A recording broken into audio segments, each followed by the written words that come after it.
Assalamualaikum warahmatullahi wabarakatuh.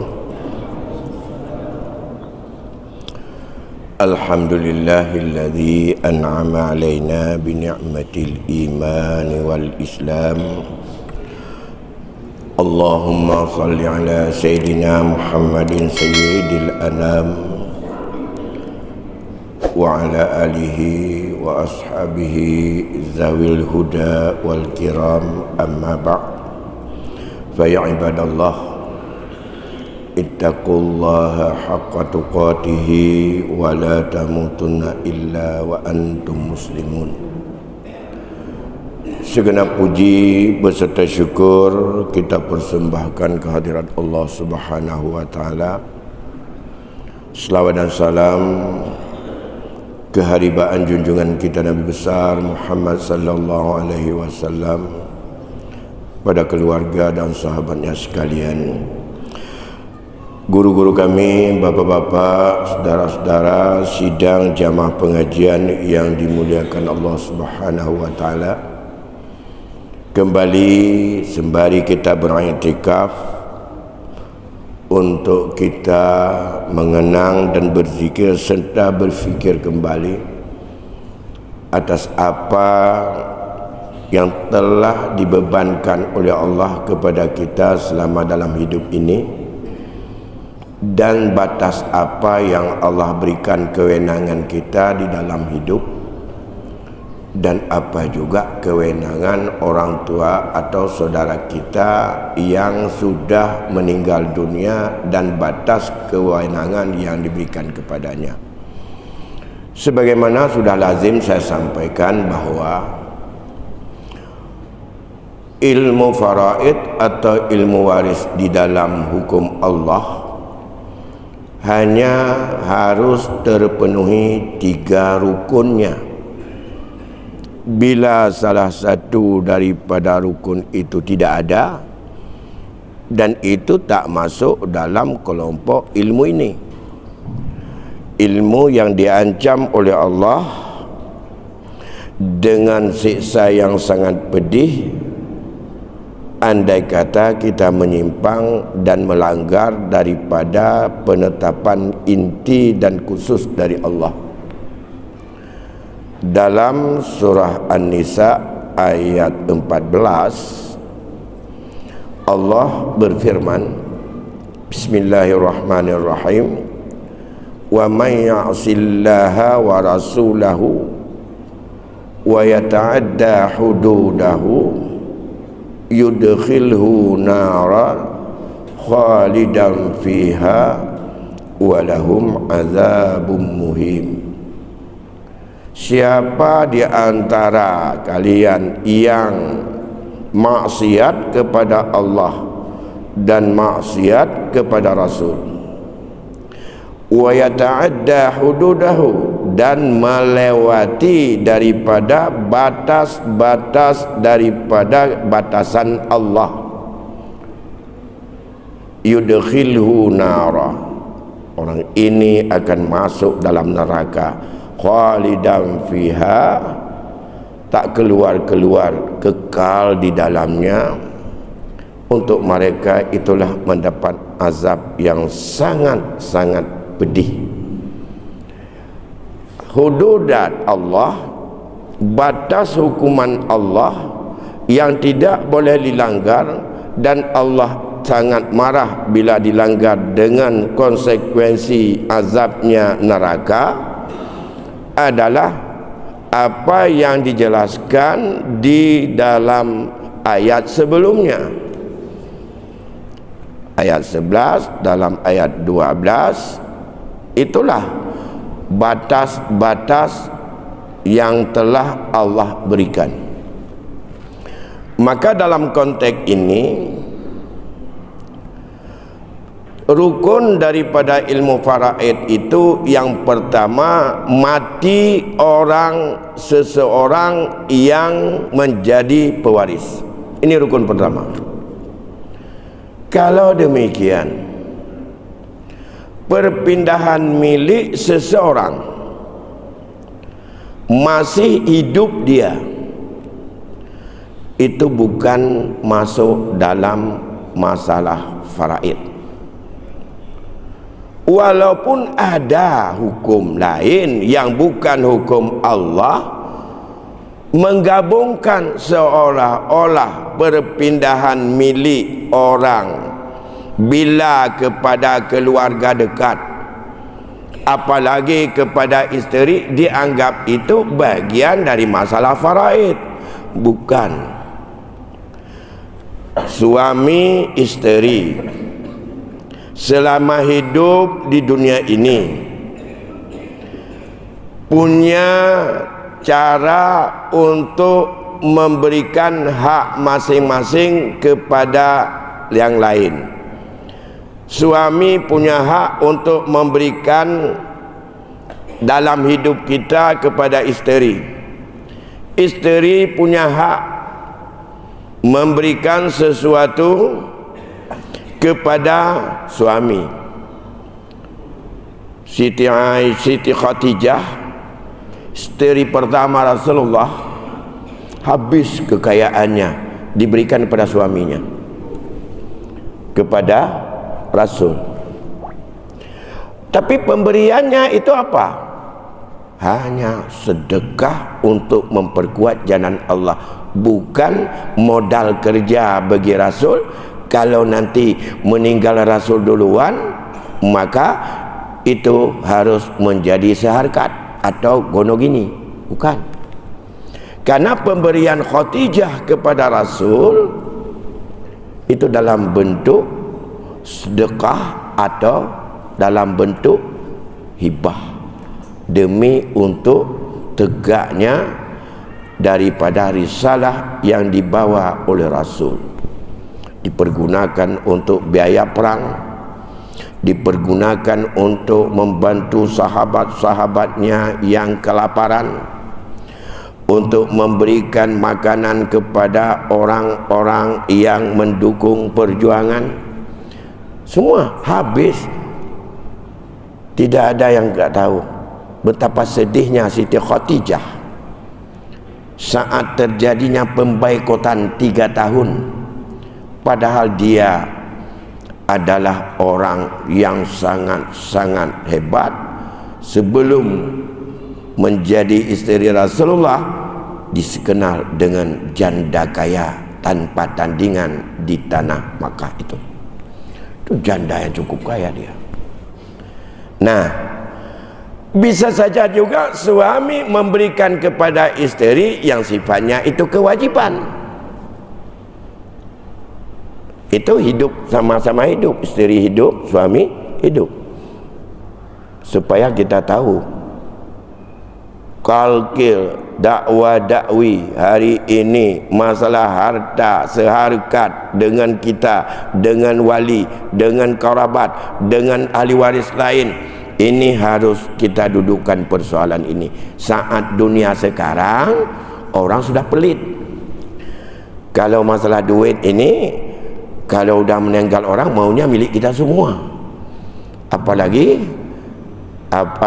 kalau tidak baik-baik masa hidup, apalagi bukan dengan anak, tapi dengan abang, adik, ataupun dengan siapa saja, paman.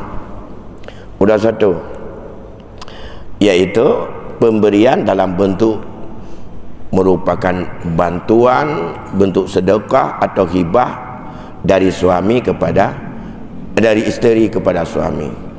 Juga ada pemberian suami kepada isteri yang sifatnya itu fardu atau wajib masa hidup. Pertama, mas kawin, sekecil apapun. Apakah itu mas kawin dalam bentuk musamma, ditetapkan dalam akad berapa manyam, apalagi sekarang mahal kali harga emasnya, atau dengan mahar misil.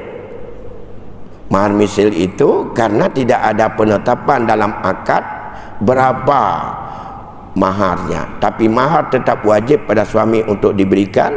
Maka dilihat kepada keluarga si perempuan itu yang paling dekat dengan dia, berapa pasaran yang biasa diserahkan kepada perempuan dalam keluarga itu maharnya.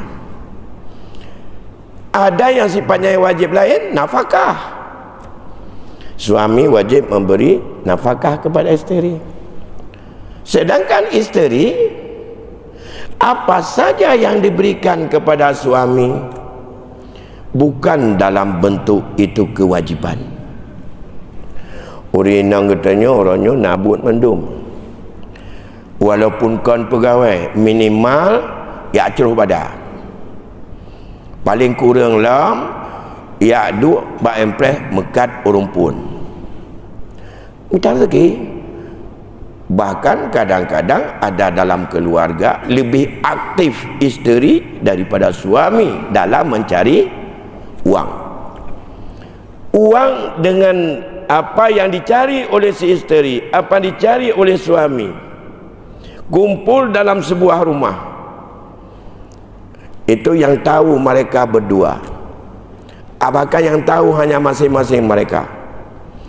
Mana yang hadiah, mana yang hibah, mana yang wajib sebentuk nafkah, mana yang mahar, mana yang modal kerja, modal bersama. Ini bercampur dalam sebuah keluarga.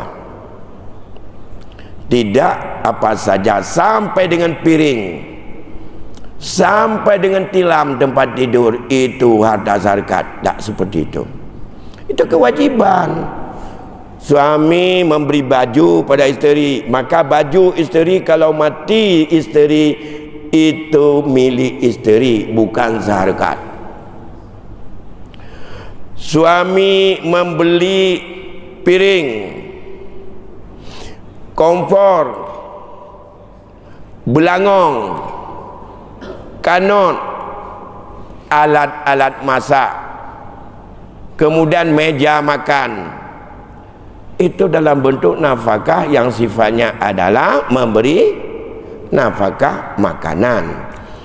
Suami membeli, membuat apa itu di tempat mandi yang bisa begitu putar keluar air, tak sohon tak apa, memang wajib untuknya. Blow sabun macam-macam untuk ngenyat, itu memang harus ada tertib. Beli ikan, beli segala macam, itu kewajiban yang wajib pada suami. Yang sifatnya kewajiban yang dibeli untuk suami, yang seperti itu adalah masuk dalam kelompok. Apakah itu makanan, apakah itu pakaian, apakah itu udum-udum, apakah itu tatib, apakah itu tandif.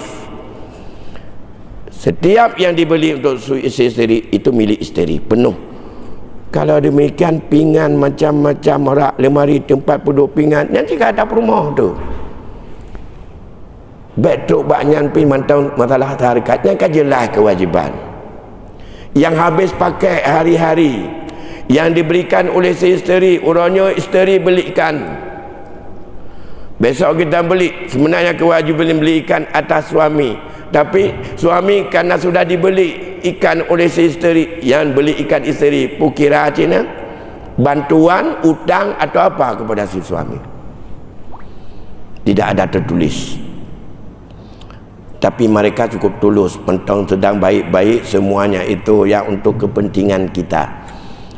Maka setiap apa saja yang diperoleh dalam keluarga itu, yang sifatnya itu adalah aset, bukan pemakaian dalam bentuk udum-udum, pakaian, makanan, tempat masak, alat masak, tempat macam-macam mandi, itu semuanya ada yang menganggap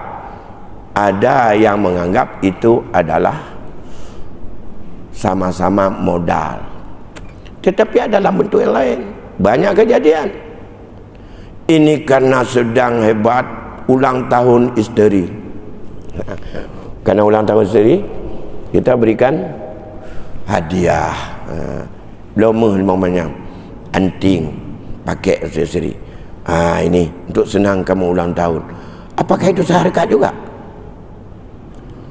Namanya hadiah. Untuk menyenangkan isteri hari ulang tahunnya ke 46 tahun barangkali. Tapi ini ada cekcok, untuk menyenangkan isteri. Hadiah itu perpindahan milik daripada suami kepada isteri. Maka dalam konteks ini, semua yang diberikan yang sifatnya hadiah, sedekah, hibah, itu adalah kepada isteri. Apalagi yang sifatnya kewajiban, nafkah, tambah lagi dengan mahar atau gelamir, itu semuanya milik isteri. Kebalikan selanjutnya, sekarang isteri yang banyak membantu suami, bantu alat masak, bantu modal untuk buat rumah, kumpul duit beli tanah, kemudian kumpul-kumpul berdua itu adalah beli nehun, buat itu kumpul duit karena dua-dua punya ada masukkan duitnya, mereka itu adalah beli toko. Apakah pemberian dari gaji isteri kumpul dengan gaji suami atau tidak kumpul? Mutlak isteri yang beli untuk rumah itu, untuk nehun, untuk macam-macam, demi untuk kehidupan ke depan, fikir agar sejahtera anak, cucu dan semacam. Pemberian itu dari si isteri pada suami namanya apa? Apa modal syirkah? Apakah itu pinjaman? Apakah itu hadiah? Apakah itu sumbangan? Apakah itu infak dari istri? Ini yang bercampur baur. Oleh karena demikian, kalau ini bercampur baur antara suami dan istri, bercampur harta dalam keluarga, maka apabila kita meninggal harus jelas milik si istri yang mana, milik suami yang mana. Apakah yang mati istri atau yang mati suami? Kalau tidak bisa diselesaikan langkah selanjutnya pembagian warisan, karena sengketa milik, mana yang sudah dipakai, mana yang belum dipakai oleh keluarga itu. Istri meninggal, mana yang milik istri, mana yang bukan milik istri. Kemudian ada gedung satu, apakah gedung itu milik istri, milik suami, atau kongsi berdua? Kalau kongsi harus jelas dulu, karena yang ingin dibagi warisan bukan milik orang hidup, karena tidak pernah mati sama-sama kan. Walaupun setia tak orangnya, kita hidup bersama dan mati bersama, ngomong kosong, tak ada itu. Menyamati lekah haiti murinong saat yang mati, tetap hanya nombor 3. Sedangkan masalah warisan mati orang dulu. Begitu mati orang, maka semua transaksi pelepasan milik, baik kepada anak maupun kepada ayah maupun kepada suami ataupun kepada isteri, ini harus jelas yang mana milik si mayit. Kalau ini tidak jelas, disinilah sangkut. Karena mengapa? Rukunnya adalah bicara mana milik saat setelah mati. Kalau masih hidup, boleh kita tanya sama masing-masing. Saya dengan istri saya hidup dua-dua sekarang. Bapak nanya, rumah yang bapak duduk ini milik istri atau milik bapak? Oh, milik kami berdua. Enak ngomong dua-dua. Kata istri, ya milik kami berdua. Gampang. Sekarang enggak, saya yang mati. Datang orang, itu wali saya datang, orang waris saya datang. Bu, rumah ini kan rumah suami? Bukan, rumah milik kami berdua. Oh, enggak ada berdua, rumah tetap itu milik suami. Ibu kan tidak punya harta apa-apa. Oh, ibu sudah kerja bantu, ibu kerja itu kan atas izin suami, itu apa yang ibu dapatkan milik suami semua. Sudah ada pikiran begitu hari ini. Dan itu ada 3 kasus yang modal begitu. datang pada saya, itu mahkamah yang bisa menentukan, kamu pergi ke sana.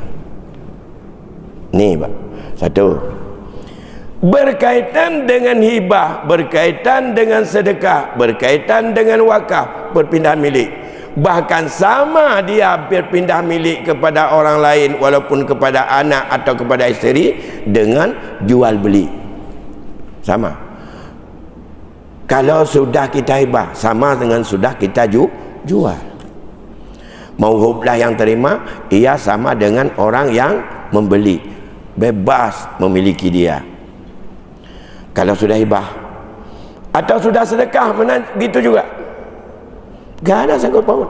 Percuma karena rumah kita masih dua, mungkin ya nggak nampak, saya juga pulang situ karena berdua. Kalau dibuka dua rumah itu tidak mungkin, karena masih berkongsian, kongsi selama dalam pernikahan. Akibat itulah Bapak Ibu, saat ini Mahkamah Syariah bila berpijak pada KHI, kompilasi hukum Islam, kompilasi hukum Islam menetapkan bahwa setiap harta dalam keluarga yang sifatnya aset, bukan seperti pakaian dan macam tadi, itu adalah harta gonogini atau harta karena bersama dalam perkawinan, tanpa melihat siapa sertifikatnya. Yang penting dilihat itu bukan bawaan sebelum kahwin, diperoleh itu setelah mereka nikah, kecuali dibuat andai kata ada perjanjian lain sebelum mereka setelah kahwin, ada perjanjian lain yang tertulis antara suami dengan isteri. Misalnya kita sama-sama punya pekerjaan, maka sekarang apa saja yang kita beli yang sifatnya itu adalah untuk mendukung ekonomi keluarga, bila namanya itu sertifikat saya, itu milik saya. Kalau sertifikat itu milik isteri, berarti itu milik isteri. Kalau suratnya tidak ada isteri dan tidak ada siapa-siapa, itu adalah milik bersama. Itu sudah ada ketetapan seperti itu, taken bersama, itu baru mengacu ke situ. Apakah salah? Tidak. Bagaimana? Itulah karena tadi sudah saat dibedakan.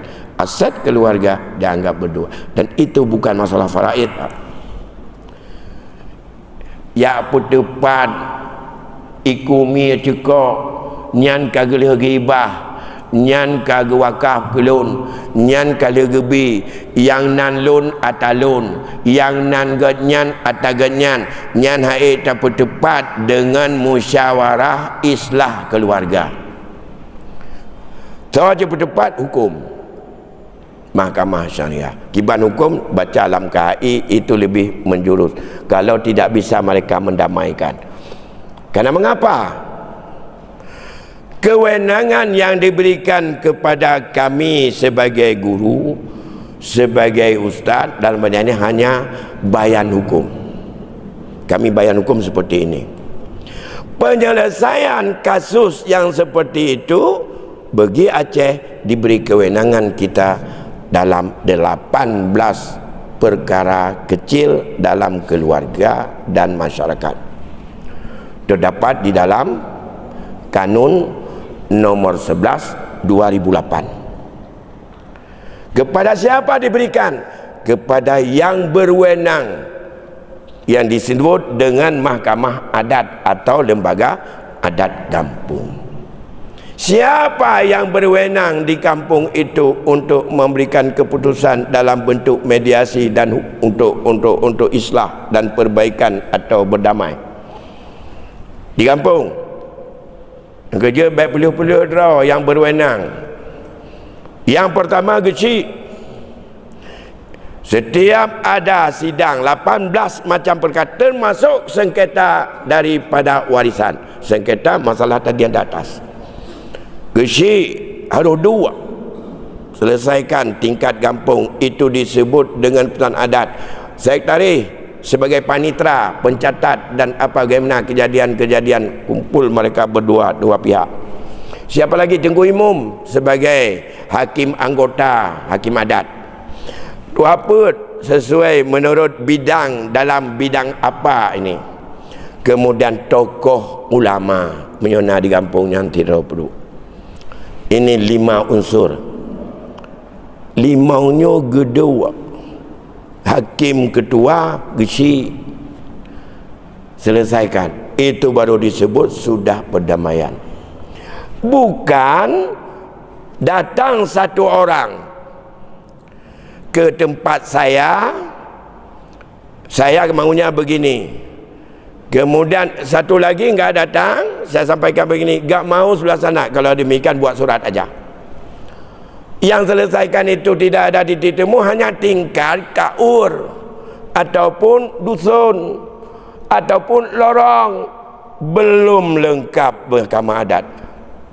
Seharusnya menurut saya nikmat Allah diberikan oleh Allah itu kita syukur, yang bisa kita nikmati. Apa nikmat Allah dengan otonomi khusus? Diberikan 18 perkara itu kepada hak majlis adat kampung menyelesaikan mereka. Majlis adat itu bukan adat istiadat, ini mahkamah adat. Bapak Ibu harus bedakan antara mahkamah adat dengan hukum adat atau adat istiadat. Dah istiadat, ayo turun naik kali baru kahwin meteji, mutulak kita bacut antara pihak darah baru dengan pihak lintu. Olehnya ya joget-joget becut ranum lampuan miana miat kajilah yang ladum kanana mentau megetek-getek enan. Nyan adat, nyan kesenian adalah adat. Kan mahkamah adat. Mahkamah adat harus ada dengan resmi hakim adat. So hakim, so yang mat jabatan gesi, tarik tarikh, Tengku Imam kampung, tamah Tuha Put, tamah sidra di antara dalam masyarakat itu yang dianggap tokoh ulama. Yan, 5 unsur. Boleh sidra dari Tuha Put, boleh 2, terserah berapa. Duduk 20 tahun lebih sudah. Tapi belum ada satu kampung pun yang kita lihat ada ruang sidang mahkamah adat, belum ada. Agus Selatan ada, alhamdulillah. Agus Selatan ada. Yang lain Pak Tidang. Ladum cik yu bak tu ke dia menumpang ke dia kepada mai Johana ada mai kakana. Yang ladum hormat ruang cik yu nan. Yang ladum pokok. Sebenarnya kalau itu mau kita syukuri, wibawanya mahkamah adat besar. Ada ruang, di situ ada majlis hakim, tempat yang dipakai juga ciri khas kehakiman itu dengan karpet hijau. Ada terdakwa, ada yang bersengketa, pihak yang menanyakan, ada di situ. Yang lain tidak boleh. Ini waktu tak sidang adat, radih kejap 15, radih kejap 15. Kan yang bersangkutan berkhabar. Tak dengar dengan yang mendawahan tu. Benar tak jauh lah tu. Yang tahu-tahu yang jangan tidak tu. Ya. Inilah yang tidak kita syukuri sebenarnya. Andai kata 18 perkara itu berwibawa di desa, bisa diselesaikan semuanya, saya pikir tidak begitu besar persoalan berkaitan dengan sengketa-sengketa, termasuk pencurian kecil, pencurian ternak, menyangkut dengan rukun tetangga, masalah anak mupake lang kampung, macam-macam warisan, masalah mekawin, puplung inanggop, ya baju pelakor, macam-macam. Itu semuanya masalah yang dalam 18 perkara. Lihat kanun nomor 11 2008. Itu sudah menjadi payung hukum Perda Aceh atau kanun Aceh. Tapi inilah uang ada, hak guna duit ada di dalam masyarakat, maka ini pakai supaya ada kewibawaan. Masalah tambah banyak, termasuk masalah warisan ini. Andai kata sudah sidang adat di kampung, minta petunjuk lagi kepada ustaz, usahanya sampai hukum, bukan mendamaikan orang. sudah, itu paling tinggi. Kalau perdamaian di kampung enggak bisa, bawa ke masjid, disebut mahkamah adat mukim, termasuk di situ imam syik dan segala macam juga diatur. Nah, kalau itu tidak ada, buat berita acara hasil sidang adat, sidang mahkamah adat, tidak ditemukan, tidak bisa didapatkan titik temu untuk islah antara mereka, lanjutkan kepada tingkat hukum yang lebih besar. Siapa? Mahkamah Syariah. Itu baru ke sana. Enggak ada balik kampung, tidak bertele-tele masalah, dan tidak hanya menggita-gita abad tahuninan. Tiga tajaan tu, hijau terkah, apa mangan? Oh, hijau terkah, ibi terkah tu sebut, yang talu pai ibi terkah, yang menang ibi terkah.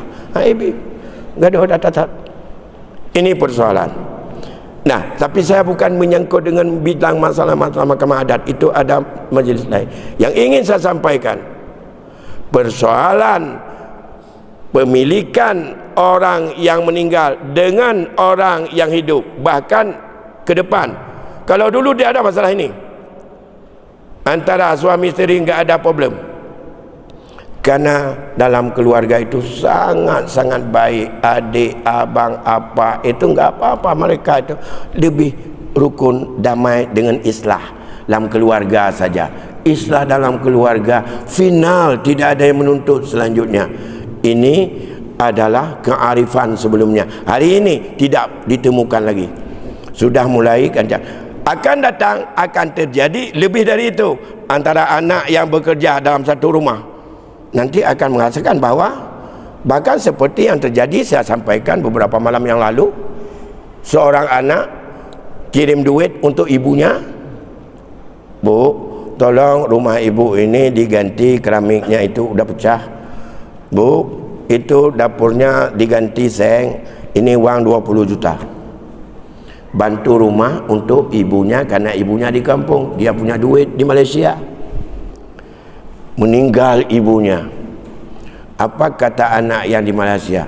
Rumah ini ada modal, potong dulu modal saya 20 juta buat ini, buat ini. Rupanya pemberian dia kepada ibunya dulu utang untuk ibu, tapi enggak bilang. Hari ini dia mengatakan itu utang, niat. Tapi yang menerima mamanya dipikir bantuan dari anaknya untuk buat rumahnya, tapi ternyata dia anggap itu hutang. Kacau. Orang lain tak mau, adik-adiknya yang lain tak mau terima itu hutang. Mana ada data? Dan itu kamu tahu kan, bahwa ini adalah dengan uang dari saya. Itu bukan cuma-cuma. Rumah ini tak bisa dianggap milik ibu. Potong dulu milik saya sebahagiannya, kadang-kadang yuk PNJ yang ban. Baik. Oh ya, ada waktu lebih kurang ya 7 menit lagi atau 10 menit. Kami persilakan, mungkin ada yang bertanya. Yang pertama ini Pak Syaril, silakan.